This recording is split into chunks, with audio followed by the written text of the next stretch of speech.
ये रामपुरा है। सो गांव वाले कहें हाओ। अब वो समझे नहीं कि हाओ है कि रामपुरा। फिर दूसरे से पूछा भैया रामपुरा हाओ। तीसरे से पूछा रामपुरा हाओ। अब सब कहें हाओ। एक आदमी पढ़ा लिखा दिखा, उसने कहा कि भाई साहब ये गांव रामपुरा है? उसने कहा जी हाँ। हाँ अब समझ में आया, यहां सब लोग हाओ हाओ करते थे, आपने जी हाँ कहा। तो वो बोला कि जो बिना पढ़े लिखे लोग हैं वे हाओ हाओ करते हैं, और जो पढ़े लिखे हैं वे जी हाँ ऐसे बोलते हैं। अच्छा तो आप तो पढ़े लिखे होंगे? तो बोला हाओ। अब जो स्वाभाविक था तो निकल गया। राजस्थान के एक छोटे से गांव में एक महात्मा गए, सत्संग हुआ। एक सत्संगी नित्य आते थे। एक दिन उन्होंने प्रार्थना की कि महाराज यहाँ से और ज्यादा इंटीरियर में हमारा छोटा सा गांव है, माँ आ नहीं सकती, उनको दर्शन देने चलो। महात्मा ने कहा ठीक चलते हैं। एक दिन गए,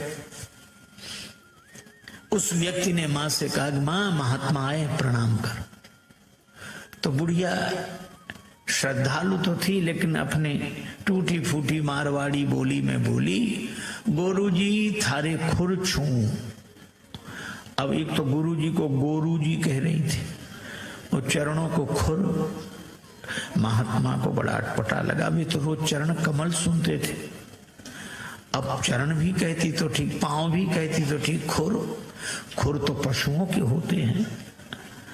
तो महात्मा उसे प्रेम से समझाने लगे, माता जी ऐसे बोलती हो महात्माओं से, नरक जाओगी नरक।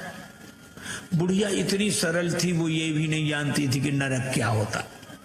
उसको लगा कि महात्मा आशीर्वाद दे रहे हैं, तो हाथ जोड़ के कहने लगी महाराज हमारा कहाँ भाग्य जो नरक जाए, नरक तो आप जैसे महापुरुषों को मिले हैं प्रभु। महात्मा खिलखिला के हंसने लगे।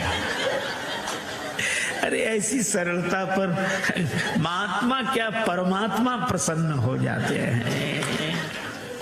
मुस्कुरा रहे, सुन केवट के बैन प्रेम लपेटे अटपटे, बिहसे करुणा है। भगवान हंसते हैं। बात भले ही अटपटी हो पर प्रेम में लिपटी हो तो परमात्मा को प्रसन्न कर देती है। हंसे करुणा है। और केवट की मांग की चौपाई एक ही, बहाने से भी बात नहीं बनी। एक के घर मेहमान आया, जाने का नाम ना ले, दोपहर का तो भोजन करा दिया, वो इतना कृपण शाम का भोजन न कराए, लेकिन मना कैसे करे। बेटे से बोला मेहमान के पास जब बैठे हो तब आकर पूछना शाम के भोजन के लिए। बेटे ने कहा पिताजी शाम को भोजन क्या बने? तो पिता मेहमान के बगल में बैठा था। पिता कहने लगे शाम को फिर भोजन? अभी मेहमान के साथ तो हमने भोजन किया ही था, अब शाम को फिर भोजन करें? हम कोई राक्षस हैं? मेहमान से पूछ लो, मतलब मेहमान भोजन करे तो राक्षस है। बेचारे मेहमान ने भी कह दिया कि नहीं ठीक है हो गया। बहाने में लोग बड़े चतुर। एक महात्मा किसी वृद्धा माता के यहाँ भोजन को गए, मैया ने सब भोजन परोस दिया, पंखा लेके बैठ गई, थाली में पीछे पापड़ रखे थे, पापड़ परोसना भूल गई। अब महात्मा का मन पापड़ पे जाए बार बार। मन का ये स्वभाव है, जो करोड़ों की चीज मिली हो तो उसे 2 कौड़ी की लगती है, 2 कौड़ी की चीज ना मिले तो करोड़ों की लगती है। उधर ही देखे, लेकिन मांगने में शर्म भी लगे और बुढ़िया को याद ना आवे। सो महात्मा बोले मैया भगवान की बड़ी कृपा, आज जो आपका दर्शन हो गया। क्यों? रास्ते में बड़ा लंबा सांप मिला। सांप? हाँ लंबा था बहुत। कितना लंबा महाराज? यहाँ से वो पापड़ की थाली रखी। बुढ़िया बोले अरे महाराज पापड़ परोसना तो मैं भूल ही गई। महात्मा बोले हम तो बता रहे थे कि सांप कितना लंबा था। तो कई बार बहाने से भी बात बन जाती, युक्ति से बना लेना चाहिए, लेकिन कई बार बहाने से भी बात नहीं बनती। एक के घर मेहमान आए जाए नहीं, और बेचारा घर वाला संकोची कुछ कहे नहीं। 5-7 दिन हो गए। एक दिन पति पत्नी से बोला कि देवी ये मेहमान तो जाता ही नहीं, कोई उपाय। पत्नी बोली और खिलाओ पिलाओ और सम्मान करो, काहे को जाएगा वो। देखो देखो ये व्यंग मत करो, तो उपाय बताओ। पत्नी बोली उपाय तो है 3 मर्ज, उपाय 1, बुखार हो, जुखाम हो, मेहमान हो। ज्वर जुखाम और पाहुना, ज्वर जुखाम और पाहुना, इनका एक उपाय, लंघन दे दो तान के फिर न वापस आए। लंघन दे दो बुखार नहीं आएगा, लंघन दे दो जुखाम नहीं आएगा, लंघन दे दो मेहमान नहीं आएगा। हाँ ये बात तो ठीक है, लेकिन अब हम लोग भोजन बनाए उसे ना दें तो एक दिन ना बनाओ। तो नहीं बनाने का तो कोई कारण होगा। झगड़ा, हम लोगों में झगड़ा होता नहीं, झूठा ही झगड़ा कर लो। अब बाहर वाले कमरे में मेहमान बैठा, भीतर जोर जोर से इन्होंने झगड़ा करना शुरू किया। पति ने डांटना शुरू किया, और पत्नी ने, वो जब देखो तो मुझे डांटते रहते, और आज और ये आज भोजन ही नहीं बनाऊंगे मैं। पति बोला बनाना ही मत, मैं कोई मर नहीं जाऊंगा एक दिन भूखे। अब जो झगड़ा शुरू हुआ, और मेहमान ने सुना कि आज इन्हीं को नहीं मिल रहा है, तो उसने अपना थैला उठाया गया। पत्नी ने देखा कि गया, पति ने देखा गया। सो पति बोला आप काहे को रो रही हो, हमने कोई सच्चा डांटा था, हमने तो झूठा डांटा था। पत्नी मुस्कुरा कर बोली मैं कोई सचमुच रो रही हूँ, मैं तो झूठे ही रो रही हूँ। लेकिन आश्चर्य, तब तक मेहमान भीतर, हम कोई सच्चे गए थे, हम भी तो झूठे ही गए थे। कई बार प्रयास करने पर भी काम नहीं बनता। भगवान ने बड़ा प्रयास किया, पर केवट बोला साफ साफ कहो, प्रबंध हो लो। प्रेम पराधीन प्रभु की यह अभय वाणी सुनकर केवट गया, कठौते में जल भर लाया। आहा, उस दृश्य को आप देखें। कठौता एक और रख दिया, बाईं हथेली आगे बढ़ाई, श्री राघवेंद्र का दायां चरण रखा, और कठौते से जल छोड़ दिया, लगा धोने। मन में तो पद पखारी जलपान करी, आप सहित परिवार, पितर पार करी, प्रभु पुण्य मुदित गए उबले पार। पितरों को पहले पार किया। ये देखो प्रसंग कितना सुंदर संकेत करता है। श्रद्धा से एक शब्द बना है श्राद्ध। हम लोग उनका भी श्राद्ध करते हैं जो हमारे पूर्वज अब शरीर में नहीं है, पर एक व्यक्ति मरा, उसके 2 बेटे, माँ बहुत कहे कि कुछ करो, बेटे कहते हम इस सब में विश्वास नहीं रखते, क्या फायदा, इससे क्या फायदा। माँ ने एक दिन कहा कि पिता की अस्थियां गंगा जी में ही छोड़ आओ, 16 किलोमीटर दूर है, इससे क्या फायदा। माँ बोली कि तुम विश्वास नहीं करते, पर जिनकी अस्थियां हैं वे विश्वास करते थे। छोटा बेटा बोला ठीक है हम चले जाएंगे। साइकिल से गया, थैले में पिता की अस्थियां लेकर 12 किलोमीटर दूर गया।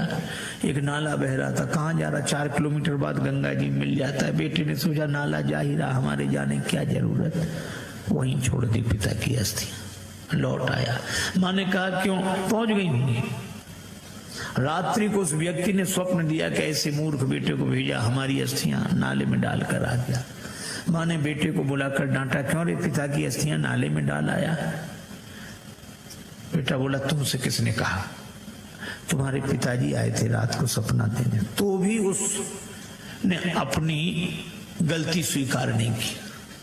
बोला पिताजी का तो जिंदगी भर दिमाग खराब रहा, मरने के बाद भी पागलपन गया नहीं है। माँ ने डांट कर कहा क्या पागलपन है। बेटा बोला 12 किलोमीटर इधर लौटकर सपना देने तो आ सकते थे, 4 किलोमीटर उधर नहीं जा सकते थे। यह हाल है। आज रक्त के संबंधों का पहले जैसा अर्थ नहीं है। आज रक्त के संबंधों का पहले जैसा अर्थ नहीं है। तर्पण भी मिल ही जाएगा, ऐसी भी कोई शर्त नहीं है। लेकिन केवट का प्रसंग हमें सिखाता है, पितर पार करी प्रभु पुण्य मुदित गए लई पार। एक महात्मा कहीं घूमने निकले, सो दोपहरी का समय, सो गांव के किनारे एक वट वृक्ष था, उसके नीचे सोचा छाया में आराम करें। जाने लगे तो एक गांव ने कहा, अरे बाबा उस वृक्ष के नीचे नहीं जाना। कहा क्यों? कहा वहां बड़ा भयंकर सर्प रहता है, बहुतों को काट चुका है और आप वहीं जा रहे हो। महात्मा भी बड़े अद्भुत होते हैं। महात्मा बोले कोई बात नहीं, उसे भी समझाएंगे, हम तो सबको समझाते घूमते, उसे भी समझाएंगे। लोगों ने बहुत रोका, महात्मा चले गए और सांप दौड़ा उधर से। महात्मा ने देखा, बोले रहने दे, पता नहीं किस कर्म से तो इस योनि में आया है और इस योनि में भी ऐसा करेगा। महात्मा ने समझाया तो कहानी कहती है सांप समझ गया। महात्मा ने समझा, महात्मा सांप को भी समझा लेते हैं। सांप समझ गया, ये और आश्चर्य। एक आदमी ने कहा सांप समझ गया। हमने कहा हाँ, क्यों? हमने कहा इसलिए क्योंकि वो आदमी नहीं था।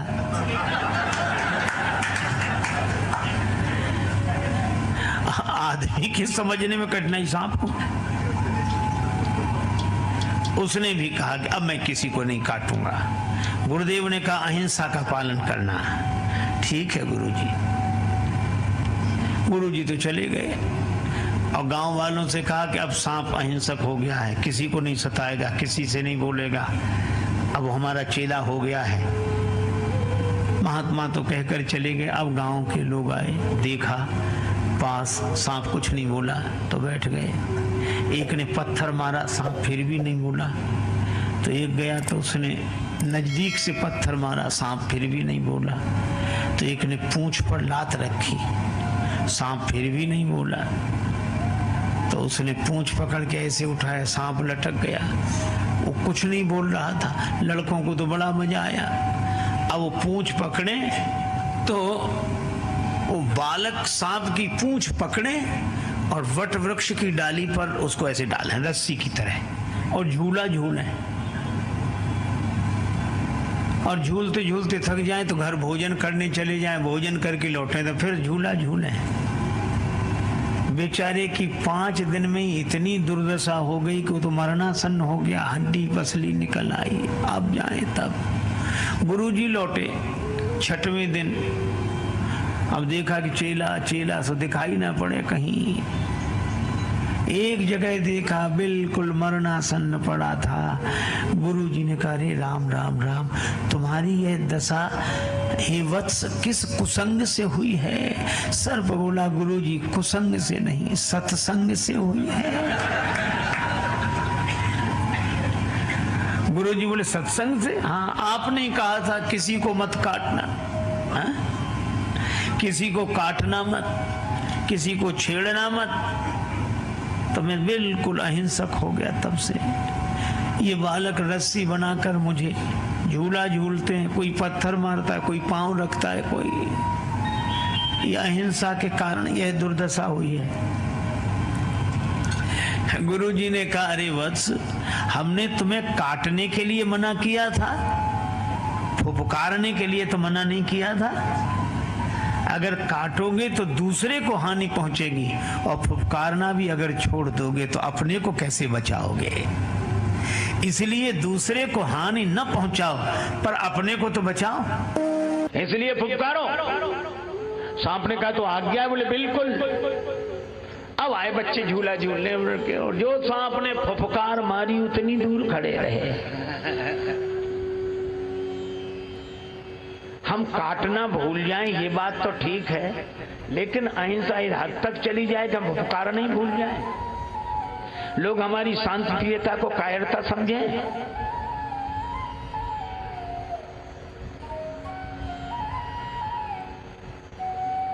हमारे यहाँ के जितने भगवान हैं, जितने अवतार हैं, आप देखो सभी के हाथ में शस्त्र हैं। श्री राम जी के हाथ में धनुष बाण, हनुमान जी के हाथ में गदा, शिव जी के हाथ में त्रिशूल, माता भवानी के हाथ में तलवार है। सब शस्त्र क्यों रखते हैं? हमारे यहां दो की परंपरा है, शास्त्र और शस्त्र। हम लोग पहले शास्त्र से सबको समझाते हैं। शाह में 2 डंडे लगते हैं, वो सा रहता है ऐसा, और 2 डंडे, आधा रा वाला सा, फिर त्रा, शास्त्र। तो हम शास्त्र से समझाते हैं, हनुमान जी की तरह विनती करो जोरी कर रावण। लेकिन जब कोई शास्त्र से नहीं समझता, हमारी खिल्ली उड़ाता है, तो फिर शास्त्र में से एक डंडा बाहर निकल आता है, और डंडा बाहर निकलते ही शास्त्री शस्त्र हो जाता है। तो हम शास्त्र शस्त्र दोनों से समझाते हैं, लेकिन पता नहीं हम लोगों को क्या हुआ, शास्त्र रह गए, शस्त्र तो गायब ही हो गए। शास्त्र आस्था की स्थापना करता है समाज में, और शस्त्र के द्वारा व्यवस्था होती है। और यही कारण देखो, रामचरितमानस बड़ा अद्भुत ग्रंथ है, बहुत अनुपम ग्रंथ है। श्री हनुमान जी भेजे गए लंका में, और हनुमान जी ऐसे संत हैं कि जो कहा सो सहा। रावण अपशब्द बोलता है और हनुमान जी विनती करो जोरी कर रहा हूं। संत का यही स्वभाव है, तो सब सहता है। खुद खाद धरती सहे, काटकूट बन राय, कुटिल वचन साधु सहे, सबसे सहा न जाए। तो हनुमान जी साधु हैं, और जब साधु से रावण नहीं माना, शास्त्र से नहीं माना, तो शस्त्र रूप में, सिपाही रूप में अंगद जी को भेजा।